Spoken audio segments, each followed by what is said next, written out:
कार्यक्रम पहले से तय था, उससे पहले बीजेपी के सभी बड़े नेता पहुंच गए अवंतीबाई प्रतिमा जी की माल्यार्पण करने हैं। वीरांगना अवंतीबाई लोधी का सम्मान सभी को करना चाहिए और सरकार के लोगों को विशेष इसलिए करना चाहिए यह संसाधन उन्हीं पर है। पीढ़ी का समाज अपने तमाम ऐसे महापुरुषों को और उनके योगदान को अगर पहचानेगा तो समाज और एकजुटता बढ़ेगी और थोड़ा सा अभी मुख्यमंत्री के आए थे, उन्होंने उनको रानी लक्ष्मीबाई बता दिया। किया गया तो हाल में प्रत्याशी 51 वोटों से जीता।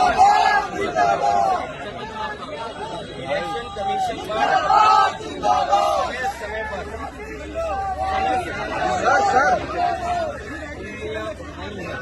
थोड़ा नीचे करो। और चाहे वो प्रधानी का चुनाव हो, विधानसभा का चुनाव हो, लोकसभा का चुनाव हो या अन्य चुनाव हो, ये इलेक्शन कमीशन की जिम्मेदारी बनती है कि निष्पक्ष चुनाव हो।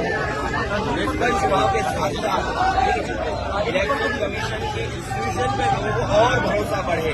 इधर जो हम लोग देखते हैं कि इलेक्शन कमीशन के जो फैसले हैं, इलेक्शन कमीशन का जो काम करने का तरीका है, उससे लोग संतुष्ट नहीं हैं।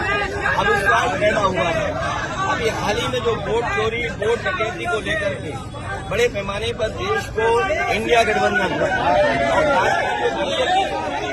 अन्य दल है, उन्होंने कोशिश की और उसका परिणाम ये हुआ कि सुप्रीम कोर्ट को भी उन बातों को मानना पड़ा जो विपक्ष कह रहा था।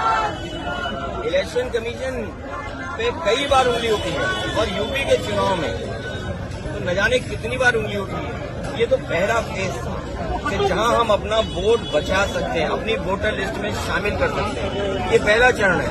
लेकिन इसके बाद जो प्रशासन काम करता है, सरकारें जो काम करती हैं, उस पर इलेक्शन कमीशन कोई कार्रवाई नहीं करता। मुझे याद है कि जिस समय उंगली उठाई थी इलेक्शन कमीशन पर, तो 18,000 वोटों का जो डिलीट किया गया था, उनकी जानकारी इलेक्शन कमीशन को दी एफिडेविट के साथ। लेकिन अभी तक इलेक्शन कमीशन ने एक भी अधिकारी के खिलाफ कार्रवाई नहीं की। अगर एक भी कार्रवाई हो जाए, मतलब अधिकारी के खिलाफ इलेक्शन कमीशन कर दे कार्रवाई, तो मैं समझता हूँ कहीं भी वोट चोरी, वोट डकैती या इस तरह की लूट नहीं होगी। आजादी के इतने दिन